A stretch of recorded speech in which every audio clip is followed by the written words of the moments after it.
நேயர்களுக்கு அன்பு வணக்கம். திராவிட முன்னேற்ற கழகம் பொதுவாக ஆட்சியில் இருக்கும்போது எப்போவுமே சட்டம் ஒழுங்கு சந்திச்சிருக்குங்கிறது எல்லாத்துக்கும் தெரியும்.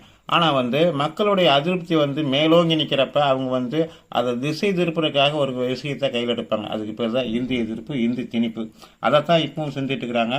புதுசாக எல்லா ஊடகங்களுடைய துணையோட அவங்க இந்திய எதிர்ப்பு போராட்டம்னு சொல்லி மறுபடியும் 1965 செஞ்ச மாதிரி ரயில்வே ஸ்டேஷனில் இருக்கிற போர்டில் இருக்கிற இந்தி எழுத்து எல்லாம் தார் பூசி அழிக்கிறத பண்ணிட்டு இருக்கிறாங்க.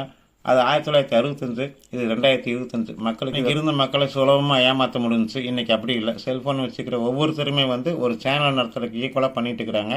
உடனடியாக அதை சமூக வலைதளத்தில் வெட்ட வெளிச்சம் ஆக்கிடுறாங்க. அது மாதிரி தான் ஒரு சம்பவம் நடந்திருக்குது.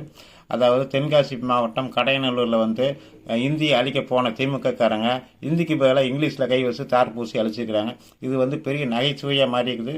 சமூக வலைதளங்களை இது வச்சு செஞ்சுட்டு இருக்கிறாங்க சங்கிகள். அது மட்டும் இல்லாமல் இன்னும் ஒரு வேடிக்கையான விஷயம்னா, அப்பா தமிழ் வித்வான் அப்படின்னு சொல்லி கவுண்டர் பண்ணி சொல்லுவார்ல, அது மாதிரி அவர் திருக்குறளுக்கே தெளிவுரை எழுதினவர் மு க ஸ்டாலின் அவருடைய அப்பா.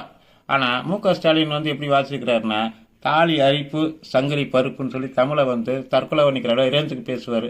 அதுக்கு அந்த தலைவர் இருக்கிற கட்சியில் தொண்டர்கள் எப்படி இருப்பாங்க, அவங்களுக்கு இந்திக்கும் இங்கிலீஷ்க்கும் எப்படி வித்தியாசம் தெரியும் அப்படின்னு சொல்லி சமூக வலைதளங்களில் சங்கிகள் சும்மா தரமாக வச்சு செய்கிறாங்க. ஏற்கனவே அரசு பள்ளி ஒன்றில் வாழ்த்துக்கள் அப்படிங்கிறதுக்கு பதிலாக அமைச்சர் தாமோதர் என்ன எழுதினார்னா, வாழ்த்துக்கள் அப்படிங்கிற வார்த்தையில் இருக்கிற இத்து எடுத்துட்டு வாழ்த்துக்கள் அப்படின்னு போட்டார்.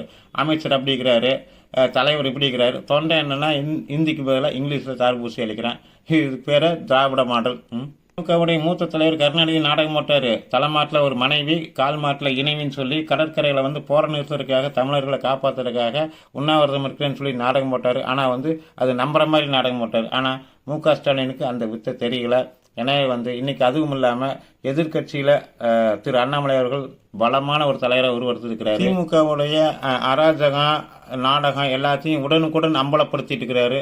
இது திமுகவுக்கு போதாத காலம், இலை உதிர்காலம் மாதிரி திமுகவுக்கு அஸ்தமிக்கும் காலம்னு தான் நமக்கு தோணுது. உங்களுடைய கருத்துக்களை கமெண்ட்டுகளில் சொல்லுங்கள். நன்றி, வணக்கம்.